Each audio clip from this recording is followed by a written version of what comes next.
Mahou Shoujo Madoka Magica is one of the prime examples of a highly acclaimed anime that has spawned controversy and debate amongst anime fans. On one side you have fans who have spent countless hours trying to decipher and analyze its hidden treasures, and fans who have been on board ever since they first saw what a magical girl show looks like through the Shaft lens. On the other side there are people arguing for the show's unwarranted popularity, critically pointing out the use of shock effects, time travel and plot twists. That controversy certainly didn't end once the show's fame spawned an entire trilogy, the first two films summarizing the story, while the third turned everything we already thought we knew upside down. To be frank, the original 12 episodes of Madoka Magica is my jam. The obscurely gorgeous animation, the ominously beautiful score, the alluringly relentless story, and the characters, who we'll somewhat get to in a second. What can I say? I love it, and even though I've seen a fair share of essays trying to tear it apart, I'm still yet to have a bad experience on my rewatches. However, as much as I love the show, I really haven't felt the need to make a video about it. Until now, that is. I mean, I guess I could make a thorough review or analysis, but I don't think there would be much purpose. It's freaking Madoka Magica! If you haven't made up your mind about it already, then sure, go watch it. Consider yourself recommended. But chances are, if you're here in this channel, then you've already made up your mind of what you think about it. Nonetheless, there is one thing that has always intrigued me, and that is on the subject of the girl whose name lie in the title. You see, it's not hard to tell what people who dislikes the show thinks of her. She is bland, dull, and useless. In fact, even fans of the show itself tend to think of her as the show's weak point, while praising the other more active characters. Not that I necessarily blame them, those are lovely too. But what if I told you that she is not just my favorite character of this show, but she is actually one of my favorite characters in all of anime? Now there is a topic worth covering.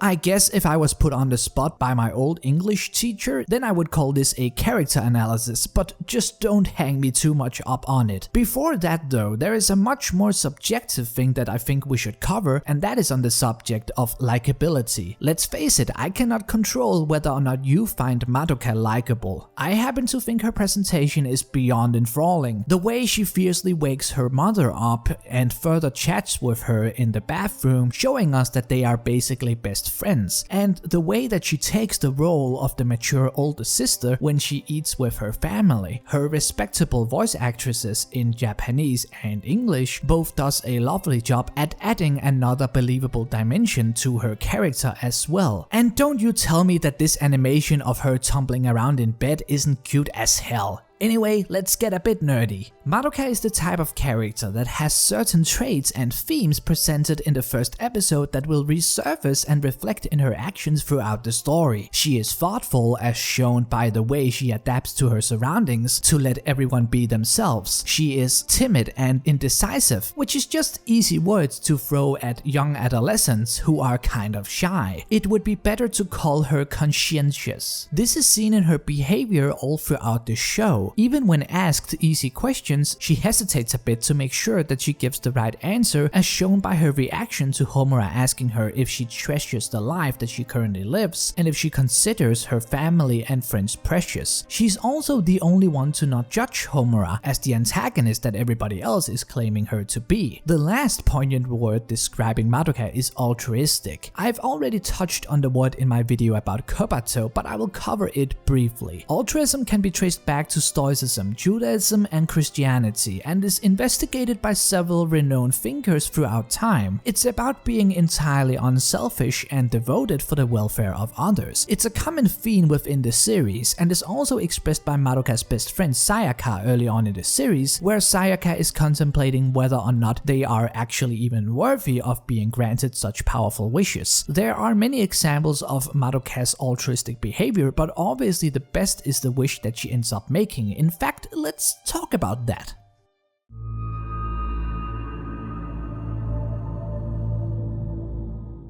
The wish sounds as follows.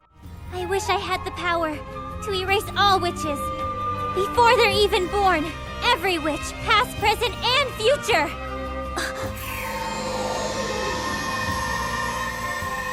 That wish! Once it's granted, it will unravel the fabric of time itself. It violates the laws of karmic destiny. Are you trying to become a god? I don't care what I become. All the magical girls who believed in hope and fought witches, I don't want them to suffer or cry anymore. I want them to be at peace. And if that goes against the laws of the universe, then I'll just rewrite those laws. That's the only thing I want.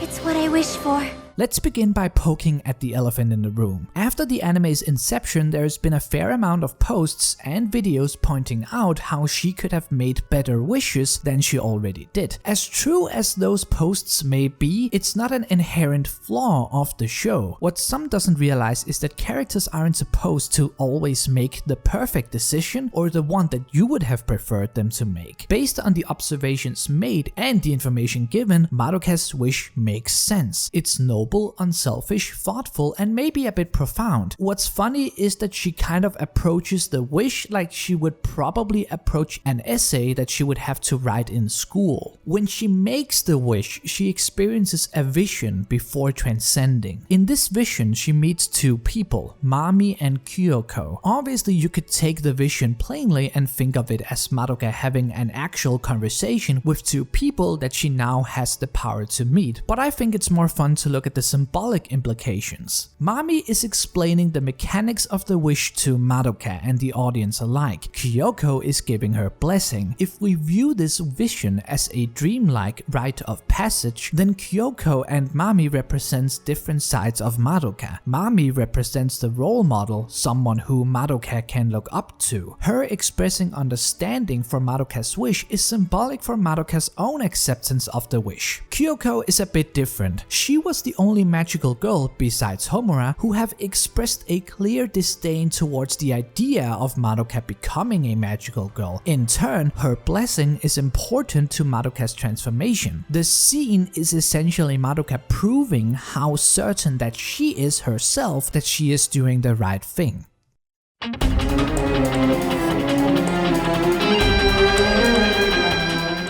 If we really want to learn everything there is to know about Madoka, then we should look a bit at the people who she interacts with. Mami, as I've already said, is a straight up role model. She is older, wiser, elegant, strong, beautiful. Heck, she even got bigger boobs, which you know is probably going to matter at least a little bit in the eyes of Madoka. However, through her death, she quickly becomes the catalyst for Madoka's main conflict. Before Mami's death, Madoka was fairly comfortable with the idea of being a magical girl, and the only thing that held her back was low self-esteem and her lack of a wish. However, after Mami dies, Madoka becomes aware of the reality of being a magical girl. Homura's relationship with Madoka is quite poetic. The reason why Madoka has gained the immense magical potential that she inhabits is because of Homura's relentless attempts at saving her, but the very reason why Homura wants to save Madoka in the first place is because of Madoka's kindness. Sakura is a character who haven't really had much interaction with Madoka. In fact, the first time the two of them really chats, Sakura is a bit pulled back by Madoka's eagerness to throw herself into danger. Sayaka and Madoka are best friends. In the beginning of the story, they are on what you could call equal footing. Both of them were a bit hesitant about becoming magical girls, and both of them didn't know what to wish for. However, whereas Madoka is using the information she is given to realize that becoming a magical girl isn't as favorable as you would think, Sayaka ends up making a wish to make her crush recover from his injuries. The problem is that Sayaka didn't make her wish for the sake of the boy getting better, but for the sake of him being with her. She then falls into despair between her realizing that her crush was into another girl and the fact that a magical girl's soul resides in a soul gem. This amplifies the overall theme of altruism because you can see how the story is punishing Sayaka for becoming a magical girl for selfish reasons. Sayaka's deterioration throughout the show creates a stark contrast to Madoka, which is very effective because it shows us what could have happened to Madoka. Lastly, we have Madoka's mother, Yonko, who in spite of not having much screen time, impressively manages to become a rounded and dynamic character. I've always sort of viewed her as an example of what Madoka would be like if if she had ever grown up. Junko is very supportive and caring about her daughter. She is definitely the character that talks the most with Madoka about adolescence. One of my favorite scenes of the series is a conversation between the two of them where Madoka is having a hard time deciding what to do with Sayaka. Junko tells Madoka that sometimes the right thing to do is doing something wrong. What's interesting here is the fact that Homura in an earlier episode said something similar to Madoka.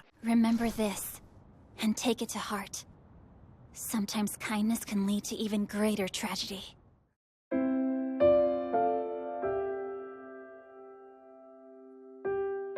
Okay, so we've talked a little bit about what makes her compelling to me and what makes her interesting by presenting themes and by talking about her relationship to others. But let's face it, as compelling and intricate as I think Madoka is, then it is fairly easy to find other characters like that. Let's try digging a bit deeper and find out what is unique to Madoka specifically, what differentiates her from other characters, and what makes me like her so much. Actually, it just so happens to be a variation of the same thing that a lot of people criticizes her for. Her introversion, her passiveness, her quote-unquote uselessness. Madoka Kaname is the perfect example of a character whose progression has been the very cause of the passiveness she has received so much criticism for. What some people tend to forget is that a character declining an offer and standing their ground can be just as developing as a character jumping into the fray. Throughout the course of the show, she witnesses as other girls becomes magical girls and faces the consequences thereof. It is quickly revealed how easily magical girls can lose their lives in action. It is then revealed that magical girls aren't remembered once they are gone. Typically enough, what Madoka focuses on here is not the fact that she herself will not be remembered, but instead the fact that she is sad that other magical girls in general won't be remembered. It is further revealed that when becoming a magical girl, you lose your body and your soul is stored inside the soul gem, which has to stay close to your quote-unquote body in order to make it work. It is also revealed that in order to keep your body alive, magical power have to be collected, something that is done by defeating witches. In other words, magical girls cannot return to their normal lives. Then it is revealed that once a magical girl dies or are consumed, then they turn into witches. So with all of this information given, it is very obvious why Madoka would choose not to become a magical girl. However, in spite of having been rejecting becoming a magical girl over and over, that doesn't mean she haven't been active. Pretty much every time when Mami or Sayaka are out on missions, Madoka wants to follow them and help as much as she can, even if she is arguably in more danger because of her not having powers. If she suddenly had taken the bait and just become a magical girl halfway through, then it wouldn't be consistent with her character. There is a sense of completion and full circle for Madoka's character. There is an earnest realism to her, and she doesn't feel trapped within her own archetype, which is an impressive feat considering the fact that she had to express herself in a show with only 12 episodes, a lot of characters, and a relatively large amount of plot. As compelling as that makes her, she is also thematically layered, but set themes aren't forcefully added to a character for the purpose of perplexity. The themes of altruism, introspection, adolescence, responsibility, and family never feels imposed, but are rather smoothly paralleled with her characters and story's progression. On top of being compelling and thematically layered, Madoka also sort of transcends and becomes a larger-than-life character, someone who is to be admired, someone who should be looked up to. She transcends literally in the story and figuratively in the viewer's minds. I mentioned the term full circle because I don't view Madoka as a character who just reached her conclusion by coincidence. The reason why Madoka becomes a deity is because of a wish made through her own introspection and observations, which are all due to who she is. She may not have eaten the fruit or showed her hand right away, but that never stopped her from being a dynamic, layered, admirable, and just flat out lovely character nonetheless.